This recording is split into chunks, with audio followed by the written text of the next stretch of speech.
Hello, everyone, and welcome to another session of Reflections on the Leadership Series. For those of you who may not have attended the sessions on Leadership Series, we have done 7 sessions by now, and while one was a panel discussion with 3 of the eminent panelists, but the other 6 have been, as you know, one-on-one conversations with the leaders who have made their mark in their chosen fields. What I wish to share in this short clip is one insight from these deep conversations around the leadership journeys of these distinguished individuals. And I must acknowledge that I've been singularly fortunate to have some of the most respected and celebrated leaders to come and share their journeys as a part of the leadership series. If I choose one for this nugget, I would choose something that comes across in every individual of the 6 whom I've had this conversation. And that is to live their life by their convictions, rather than looking at what most people are doing and jumping into the bandwagon. They lived their life by their convictions. And I'm not talking of the time when they had made their mark, they were occupying a very important position, or they had a very big platform to share their thoughts on. I am talking of the time when they were nobodies, if I may say. They were like another professional who was beginning his career, and but yet, if you see that time as well, they were very particular that this is what I believe and this is what I would pursue. Let me give you one example from each one of these 6 outstanding individuals, and I'll try and be as short as I can be. So the first guest, Professor Pradeep Khandwala, former director of IIM Ahmedabad and a globally acclaimed management thought leader. When he was pursuing his MBA from Wharton School as another student, that time he had arrived at a view that these universal principles of management being espoused by various scholars and also some, celebrated corporate leaders aren't quite, true, because every organization operates in a context, and therefore it has to factor the contextual issues there, while taking decisions on various aspects of the organization. And in that sense, he was more aligned with the contingency kind of theorist, rather than these people propounding universal principles on management. So he chose to do his Ph.D. and he wanted to work in that area. And for his Ph.D. he received Ford Foundation Fellowship, and actually he even got admitted to Harvard Business School. Now, someone who would get admitted to Harvard Business School with a fellowship will look nowhere else. But Professor Khandwala was more keen to work with a person who had already made his mark, and his contributions were outstanding and noted in this field of contingency kind of approach to management of organizations. And therefore, and since that scholar was that time working at Carnegie Tech, which is now known as Carnegie Mellon, he chose to pursue his PhD there.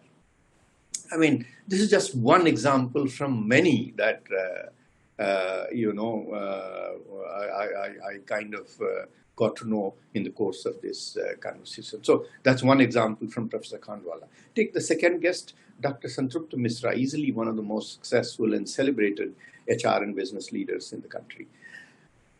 Early on, during his maybe effectively the first proper corporate job, if I may say, after his short teaching stints at Tata Institute of Social Sciences.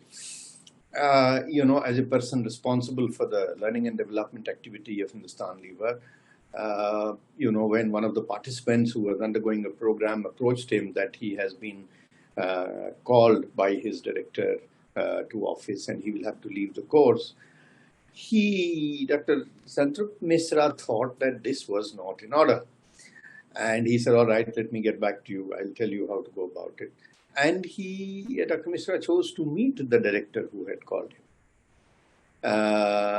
And said that, look, apparently you have called him and he's in the middle of a course. And the director said that, do you think if it was not important, I would call him from the middle of the course? And, at that stage of the career, Dr. Misra chooses to say that, look, sir, I have no basis to know how important or otherwise it is, I'm sure you know. But if every director chose to call participants from the middle of the course, then how do we maintain that, learning and development is as important activity in Hindustan Unilever as anybody else? So that's my problem, and that's why I'm here. And he stood his ground, and I think he was heard. Take the third guest, Mr. R. Gopalakrishnan, former executive director of Tata Sons and former vice chairman of Hindustan Unilever. When he joined Hindustan Unilever after his engineering from IIT Kharagpur, and he was going around the induction program, meeting senior people. The director marketing in his meetings with him told him that, look, why don't you join marketing? Why are you, wanting to pursue computer engineering? Now, Hindustan Unilever and marketing is a very prized career. Everyone would know, and he certainly knew. But he said, no, I've studied this and I've chosen this and I want to work there. So in the beginning of the career, and this is how he responded to the direct marketing of Hindustan Unilever. So another instance of I will live by my convictions. Take the fourth guest, Dr. Anil Khandelwal. Now, in his first job as a probationary officer in the branch of Bank of Baroda, in a couple of weeks or a month's time, when he saw the work culture, and fortunately or unfortunately, he landed up in a branch that was an epicenter of trade unionism and politics, so to say. So when he saw the mess in terms of work culture, what time people came, what time they went away, how customers were treated, he was a novice. He could have, just watched and waited. But he shot off a letter to head office saying that if this is how we function, how do we expect to be a great bank? And he pointed out certain things. And from there on, I think, somebody at the senior level took notice of his strong convictions and keenness to make change. And then, of course, they picked him up, groomed him. And then he went on to become the chairman and MD of this large public sector bank. And during his time there, it's one of the most, easily the most transformative period of Bank of Baroda in terms of financial performance, in terms of culture building, in terms of, other people practices. So here again, in the very first job, he demonstrated that, look, I stand for my convictions. And then you have Professor T.V. Rao, as the fifth guest for one-on-one conversations. And in his case, what I want to share is that while himself and late Dr. Uday Parikh were working on the appraisal system, improving appraisal system at Larsen & Toubro L&T, when they interviewed a lot of managers and understood various facets of what's working and what's not working, as they reflected, they kind of concluded that a regular personal function, that the way we have it in the organization, cannot do justice with effective performance appraisal system, and for that matter, even many aspects of human resources. And therefore, the two of them coined this word called human resource development, and they presented this idea that we need a team, a function or department, whatever you want to call it, that pays full-time attention to appraisal process, potential assessment, and many other aspects of human resource systems.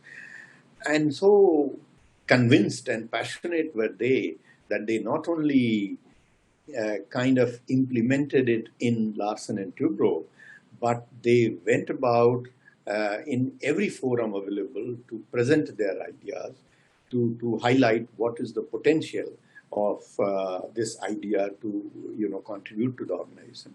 And as a result, today almost every corporate, almost every academic institution or business school rather, would have a distinct team, a department, a function, whatever you want to call them, by the name of human resource development. So again, early on, I'm talking of early 70s, they had that conviction, and they went by it. The last guest with whom I have a one-on-one conversation was Mr. Sudhanshu Mani, of Indian Railways, formerly of Indian Railways. Today, he's a household name in India, thanks to his contribution of, leading this project on Vande Bharat Express, the fastest running train in India. Now, of course, everybody knows him. But when he was just another officer of the railways, divisional railway manager, of course, at a middle level, one of the important positions for sure. So he, at that time, felt that these porters or coolies in railway station, the way they carry the luggage, 3, 4, suitcases on their head, etc., this is not really right. Just because somebody, doesn't have means, he should be earning his livelihood by such means, didn't quite agree with him. And he used the CSR kind of activity and made sure that trolleys like you have in the airport are procured, given to all the porters, and they are told that now you will only carry luggage in these trolleys. The superintendent of the railway station was told, I'm talking of the time when he was DRM and in charge of Secunderabad division, the superintendent was told that no porter should be seen carrying the luggage on his head, otherwise you will be responsible for it. And for sure enough, during his time, he made sure that it is implemented. So, living by what is right is, clearly there in him. So the point in this short video I want to make is that these outstanding individuals, did not do things that we now know after reaching the pedestal, if I may say, or the big position or the platform that they came to occupy. They were living with their convictions through their life. And actually, it is that thinking that led to them, carving out a special place for themselves, which then subsequently resulted in them occupying much higher, leadership positions, if I may say, and making larger contributions. Otherwise, living by their convictions was there in very much in them early on when they were nobodies, if I may use that word once again. So that's the aspect that I wanted to highlight. It's not my suggestion that if you are in a situations that I have described, that is how you should act. No. Leadership, as we know, is about contextual judgment. It's about contextual communication. It's about contextual decision, for sure. But there's no denying that one of the foundational elements in the person who is, aspiring to be in the leadership role is to live by your convictions. There's no denying that. So that's it from me. Thanks very much for watching.